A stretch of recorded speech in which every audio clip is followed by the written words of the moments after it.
"As you have left the choice of your costumes to me," said the Count to the two friends, "I have had these brought, as they will be the most worn this year, and they are the most suitable on account of the confetti sweetmeats, as they do not show the flour." Franz heard the words of the Count but imperfectly, and perhaps he did not fully appreciate his new attention to their wishes, for he was wholly absorbed by the spectacle that the Piazza del Popolo presented, and by the terrible instrument that was in the center. It was the first time Franz had ever seen a guillotine. We say guillotine because the Roman mandaïa is formed on an almost same model as the French instrument. The knife, which is shaped like a crescent, that cuts with the convex side, falls from a less height, and that is all the difference. Two men, seated on the movable plank on which the victim is laid, were eating their breakfasts, while waiting for the criminal. Their repast consisted apparently of bread and sausages. One of them lifted the plank, took out a flask of wine, drank some, and then passed it to his companion. These two men were the executioner's assistants. At this sight, Franz felt the perspiration start forth upon his brow. The prisoners, transported the previous evening from the Carceri Nuove to the little church of Santa Maria del Popolo, had passed the night, each accompanied by two priests, in a chapel closed by a grating, before which were two sentinels, who were relieved at intervals. A double line of carbineers, placed on each side of the doors of the church, reached to the scaffold, and formed a circle around it, leaving a path of about 10 feet wide, and around the guillotine a space of nearly 100 feet. I will give Dumas this. For a reader nearly 150 years removed from when this was written, more than that, he's done a great job of transporting me to the past and walking me into what sights I would behold, but also the kind of immensity and terror that would strike me when I saw them. Maybe it's because I'm now feeling more closely aligned with Franz, and that this experience Franz is having, where he says, like, Franz heard the words of the Count, but imperfectly. Perhaps he did not fully appreciate this new attention to their wishes, ... He was wholly absorbed by the spectacle and by the terrible instrument that was in the center. So Franz is just seeing this machine of death for the first time in his life and recognizing... I'm trying to, like, find a comparison. Something you know exists in the world. Maybe like seeing a tiger or a bear in the wild. Something you know exists, but if you never see it, you don't really know what it feels like to be in its presence. I have, yes, an irrational but also immense fear of bears. Really, any animal that is larger than me scares me a bit. I mean, I'm also afraid of whales, but not really in the same way as bears. Whales just scare me on an existential level. Like, how can anything that big exist in this world? But bears really make my skin crawl for how potentially... I don't even want to talk about it. I don't even want to talk about it. Why am I even mentioning it? I'd rather talk about the guillotine. This is what Franz is feeling. I'm assuming. He's seeing the guillotine for the first time, and it's like seeing a wild animal in person. Now, Dumas doesn't go into much detail here about the effectiveness of the Roman mandaïa compared to the French guillotine, saying that it's almost exactly the same, except that it falls from a less height.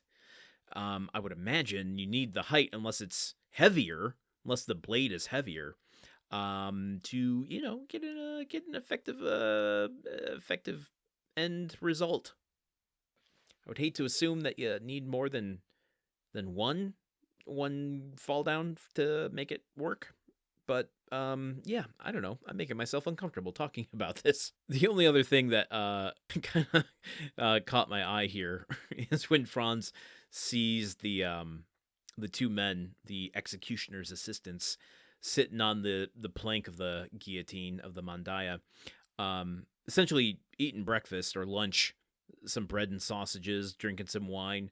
It kind of put me in mind of the trope of horror movies where if you have any scene that takes place in a morgue, your coroner, your medical examiner are always going to be eating a sandwich while they're doing their work. Almost always. I don't know why.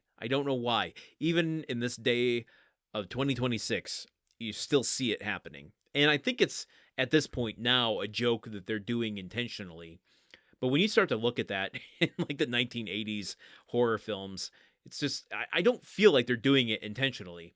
And both here in this passage and in those movies, I feel like there's a sort of effect that they're going for of this nonchalance to death, that it's just bureaucratic in a way. This is just a Tuesday for these folks. And you got to eat.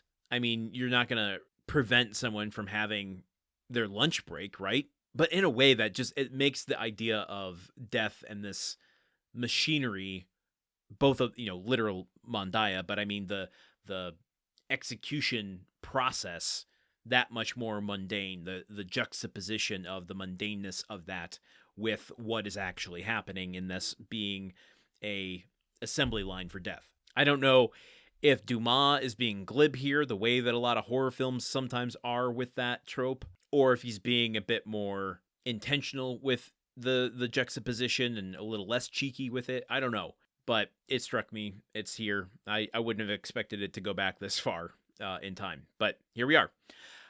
Okay, you know what, folks? Tomorrow is May 1st. Did you know that? If I counted right, even though I'm recording these ahead of time, I believe tomorrow is May 1st.